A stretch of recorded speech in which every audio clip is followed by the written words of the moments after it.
ఏర్పాటు చేశారు. ఈ యొక్క కార్యక్రమానికి ముఖ్య అతిథిగా విచ్చేసినటువంటి కావలి నియోజకవర్గ వారి చేతుల మీదుగా ఈ జతను పోటీల నుంచి ప్రారంభించవలసిందిగా వారిని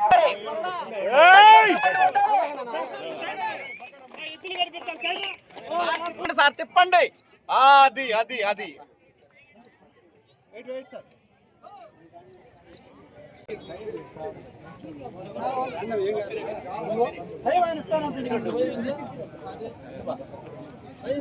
చూడు.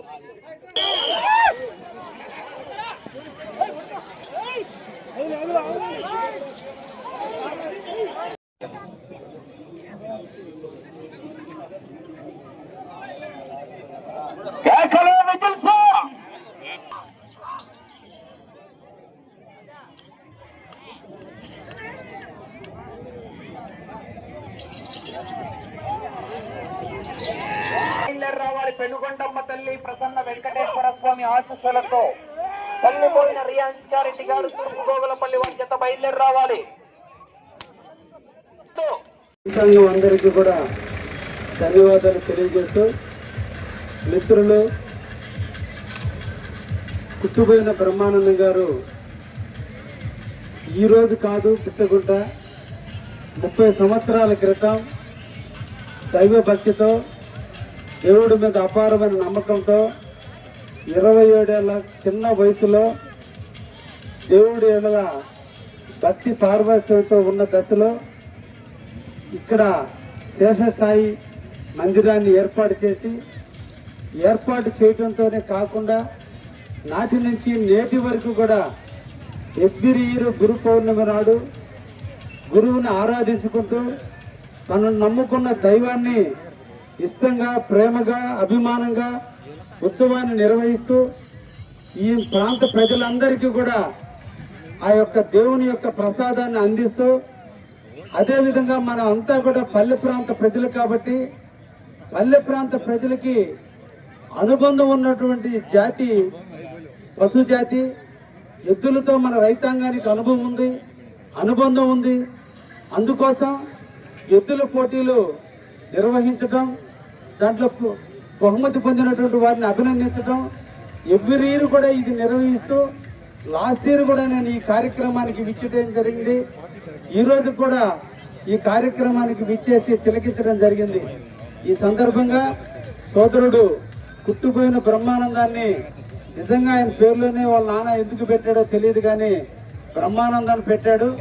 ఈ ప్రాంత ప్రజలందరికీ కూడా ఆనందాన్ని పంచుతూ నిరంతరం కూడా దైవ సేవలో ఉన్నందుకు వారిని ప్రత్యేకంగా అభినందిస్తూ, రైతుకి ఎద్దుకి ఒక అనుబంధం ఉంది.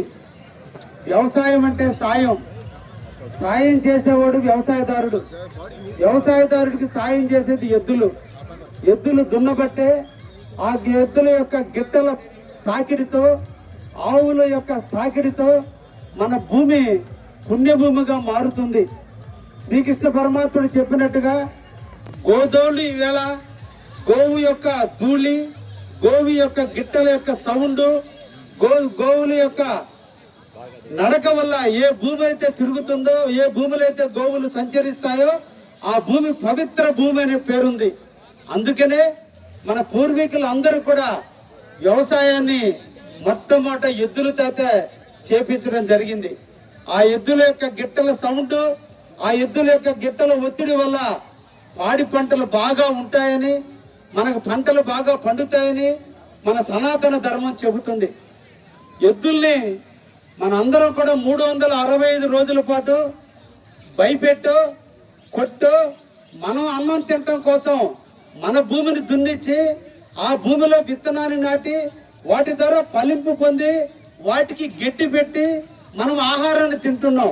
కష్టం ఎద్దులది, ఫలితం బనిది.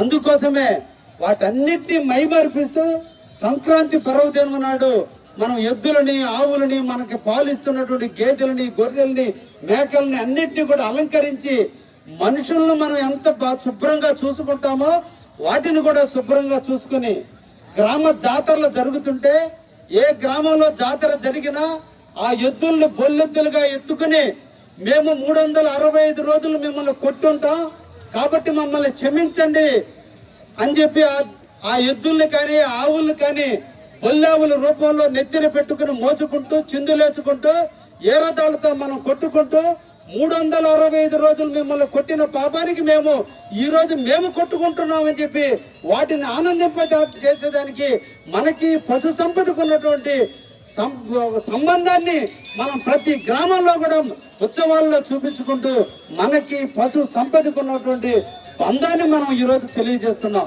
ఇక్కడ ఉన్నటువంటి రైతాంగం అంతా కూడా చూస్తున్నాం. వర్షాలు కురవకపోయినా ఒక్క పాడి పంటల వల్లే ఆ బర్రెలు కానీ ఆవులు కానీ పాలించబట్టే ఈ రోజు కూడా మన అందరం కూడా బతుకున్నాం.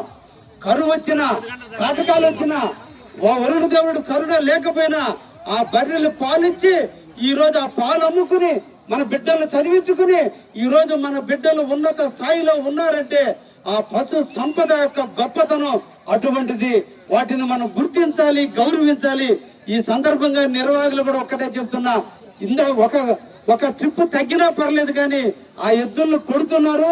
ఇందాక మీరు చెప్పిన కండిషన్ లో ఎద్దులను కొడితే నిషేధిస్తానని కూడా చెప్పారు. తప్పకుండా దాన్ని ఇంప్లిమెంట్ చేయండి.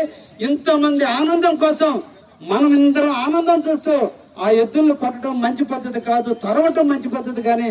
కాబట్టి నిర్వాహకులు కూడా ఆ విధంగా ముందు చూపుతూ చూస్తారని రైతాంగానికి అందరికీ కూడా ధన్యవాదాలు తెలియజేస్తూ మన పాత సాంప్రదాయాన్ని మర్చిపోకుండా మీరు అందరూ కూడా తిలకించినందుకు మీ అందరికీ కూడా ధన్యవాదాలు తెలియజేస్తున్నా. Thank you very much.